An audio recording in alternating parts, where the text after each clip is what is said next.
തീർച്ചയായിട്ടും UDF ആ കാര്യങ്ങൾ ചർച്ച ചെയ്തിട്ട് തീരുമാനിക്കും. 2026 അൻവർ കൂടി വേണം ഈ സംവിധാനത്തിൽ എന്നൊരാവശ്യം ഇപ്പോഴുണ്ടോ?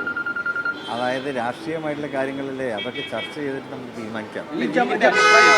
എന്താണ് അൻവർ കൂടി വേണമായിരുന്നു എന്നാണ് ഈ ലീഗ് ആദ്യം അതിൻ്റെ അഭിപ്രായം പറഞ്ഞിട്ടുണ്ട്. അൻവറിൻ്റെ കാര്യത്തിൽ ലീഗിൻ്റെ അഭിപ്രായം ആദ്യം പറഞ്ഞിട്ടുണ്ട്. അഭിപ്രായം ഇപ്പോഴുള്ളത് പ്രതീക്ഷിച്ച വിജയം തന്നെയാണ് നിലമ്പൂരിൽ ഉണ്ടായിട്ടുള്ളത്. ഒറ്റവാക്കിൽ പറഞ്ഞാൽ നിലമ്പൂരിലെ രാഷ്ട്രീയ വിജയമാണ്, ഐക്യ ജനാധിപത്യം UDFൻ്റെ രാഷ്ട്രീയ വിജയമാണ്. ഇത് നിലമ്പൂരിലെ ജനങ്ങളുടെ മാത്രം അഭിപ്രായമായിട്ടല്ല, ഇത് കേരളത്തിലെ മുഴുവൻ ജനങ്ങളുടെയും ഒരു അഭിപ്രായത്തിൻ്റെ പ്രതിഫലനമാണ് നിലമ്പൂരിലെ ഈ തെരഞ്ഞെടുപ്പിൻ്റെ റിസൾട്ട് നമുക്ക് തരുന്നത്.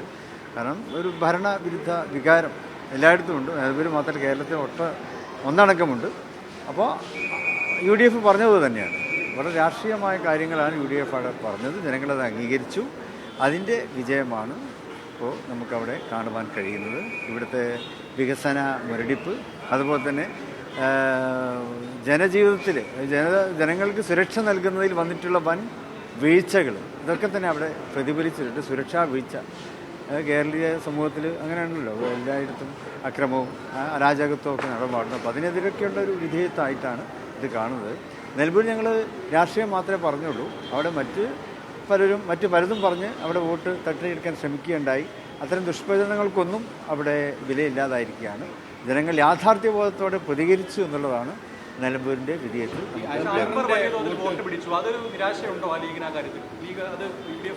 അത് ഞാൻ പറഞ്ഞു, അവിടെ UDF അവിടെ ഭരണത്തിനെതിരായിട്ടുള്ള വോട്ടുകളാണ്. അതിപ്പോൾ ആര്യാടൻ ഷൗക്കത്തിനായാലും മറ്റ് ഇടതുപക്ഷ മുന്നണിക്കെതിരെ മത്സരിച്ചുള്ള ആർക്കും കിട്ടിയിട്ടുള്ളത് ഭരണവിരുദ്ധ വികാരത്തിന് എതിരെയുള്ള ഒരു വോട്ടാണ്. അൻവർ പിടിച്ച വോട്ടിന്റെ എണ്ണം അത് നിങ്ങളെ ഒരു ചിന്തിപ്പിക്കുന്നുണ്ടോ?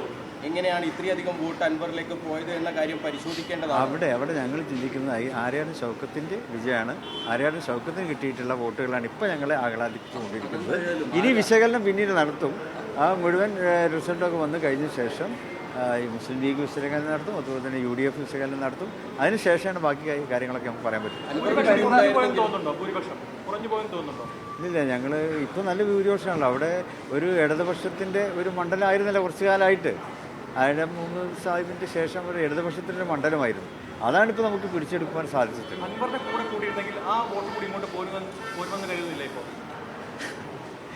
അത് ഇപ്പോൾ ഞങ്ങൾക്ക് അവിടെ ലഭിച്ചിട്ടുള്ളത് UDFന് അവകാശപ്പെട്ട വോട്ടുകളാണ്.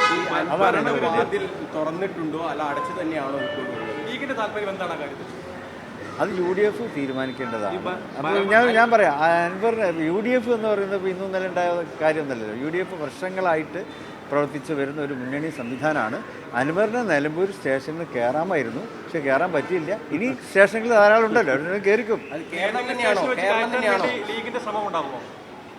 തീർച്ചയായിട്ടും UDF ആ കാര്യങ്ങൾ ചർച്ച ചെയ്തിട്ട് തീരുമാനിക്കും. 2026 അൻവർ കൂടി വേണം ഈ സംവിധാനത്തിൽ എന്നൊരാവശ്യം ഇപ്പോഴുണ്ടോ? അതായത് രാഷ്ട്രീയമായിട്ടുള്ള കാര്യങ്ങളല്ലേ, അതൊക്കെ ചർച്ച ചെയ്തിട്ട് നമുക്ക് തീരുമാനിക്കാം. എന്താണ് അൻവർ കൂടി വേണമായിരുന്നു എന്നാണ് ഈ ലീഗ് ആദ്യം അതിൻ്റെ അഭിപ്രായം പറഞ്ഞിട്ടുണ്ട്. അൻവറിൻ്റെ കാര്യത്തിൽ ലീഗിൻ്റെ അഭിപ്രായം ആദ്യം പറഞ്ഞിട്ടുണ്ട്. അഭിപ്രായം ഇപ്പോഴുള്ളത് അതെ, ഇപ്പോൾ നമുക്ക് മുന്നണി സംവിധാനം ശക്തിപ്പെടുത്തണം.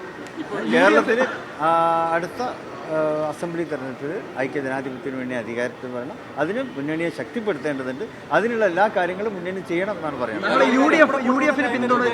അതിൻ്റെ എല്ലാ ഘടകങ്ങളുണ്ട്. അൻവർ മാത്രമല്ല, ഒരുപാട് ഘടകങ്ങൾ ഇനിയുണ്ട്. മറ്റ് വേറെയും ഘടകങ്ങളുണ്ട്. ആ ഘടകങ്ങളൊക്കെ ഒരുമിച്ച് കൂട്ടിക്കൊണ്ട് നമുക്ക് മുന്നോട്ട് പോകാം. അത്തരം പ്രചരണങ്ങളൊന്നും അവിടെ ഏശിയിട്ടില്ല. അതൊക്കെ നിലമ്പൂരിലെ ഇലക്ഷൻ നടന്ന സമയത്ത് മഴ പെയ്തുകൊണ്ടിരിക്കുകയായിരുന്നു. ആ മഴത്തൊക്കെ നനഞ്ഞ പടക്കമായി മാറി.